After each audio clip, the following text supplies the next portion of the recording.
விஷ்ணு புராணம் அறிமுகம். விஷ்ணு புராணம் 18 புராணங்களில் மிகவும் இன்றியமையாத முக்கியமான புராணம் என்று வைணவர்களால் கூறப்படுகின்றது. விஷ்ணு புராணம் என்பது 5 அல்லது 6ஆம் நூற்றாண்டுகளில் தோன்றியிருக்கும் என்று கருதப்படுகின்றது.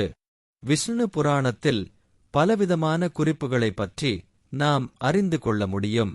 இந்த புராணம் இறைவனின் திருவிளையாடல்களில் மட்டும் எடுத்து உரைக்காமல் அறிவியல் ரீதியாகவும் பல வினோதமான கேள்விகளுக்கு பதிலளிக்கும் விதமாகவும் இப்புராணம் அமைந்துள்ளது.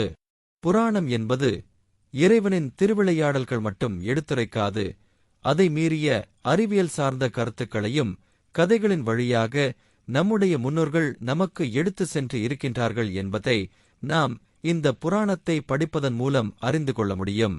விஷ்ணு புராணத்தில் பரத கண்டத்தின் அதாவது இந்தியாவில் நாகரிகம் எவ்விதத்தில் இருந்தது என்றும், இந்தியாவில் பின்பற்றப்படுகின்ற பண்பாடுகள் யாவற்றிற்கும் கருவூலமாக இந்த புராணம் இருக்கின்றது என்று கூறுவதில் எந்தவித ஐயமும் இல்லை.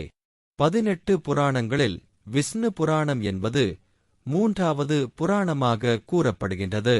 இந்த புராணத்தில் மொத்தம் 23,000 ஸ்லோகங்கள் இருக்கின்றன.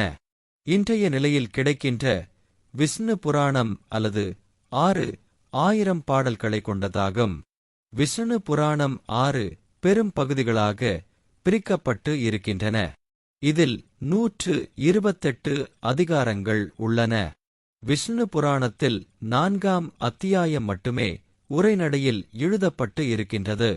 விஷ்ணு புராணம் என்பது இந்தியாவில் இருக்கக்கூடிய பழங்கால மன்னர்களின் வம்சாவளிகளின் வரலாற்று குறிப்புகளை குறிப்பிடும் பகுதியாகவும் உள்ளது.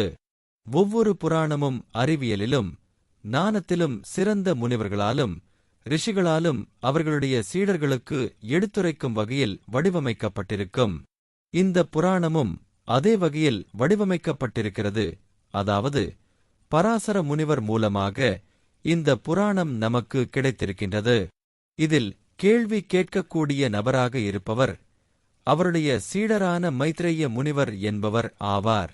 இவர்களின் இருவருக்கும் இடையே நிகழ்ந்த உரையாடல்கள் பலவற்றின் மூலம் இந்த புராணம் பலவித நுண்ணிய உட்பொருள் நிறைந்த கருத்துக்களை சுமந்து இருக்கக்கூடிய பல நூற்றாண்டுகளாக பாதுகாக்கப்பட்டு இன்றளவும் நமக்காக காலத்திற்கு ஏற்ப வடிவமைக்கப்பட்டிருக்கும் பட்டை தீட்டப்பட்ட வைரம் போன்ற கருத்துக்களை உடையதாகும். தங்கத்தை காட்டிலும் விலை உயர்ந்த வைரத்தை பற்றி அனைவரும் அறிந்து கொள்ள ஆவல் இருப்பது போல வைரத்திற்கு இணையாக இருக்கக்கூடிய கருத்துக்களையும் நாம் இனிவரும் நாட்களில் அறிந்து கொள்ள இருக்கின்றோம்.